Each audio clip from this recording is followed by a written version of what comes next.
Hello everyone, welcome to Data in Nutshell. In this video we are going to learn how to activate screen recording in iPhone 7 Plus. So for this you have to go to settings, then type control center, click on this and then slide it and you will see an option of screen recording. Here it is. Now go and click on plus.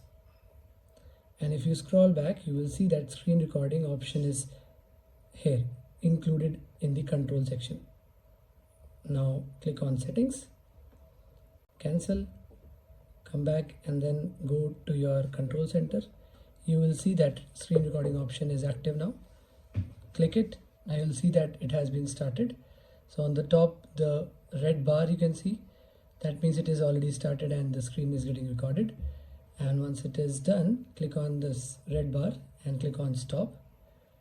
And now you can click on this available option and you will see that recorded video will start playing. This is how you can activate screen recording in iPhone 7 Plus. In fact, I hope you will love this video. Thanks for watching.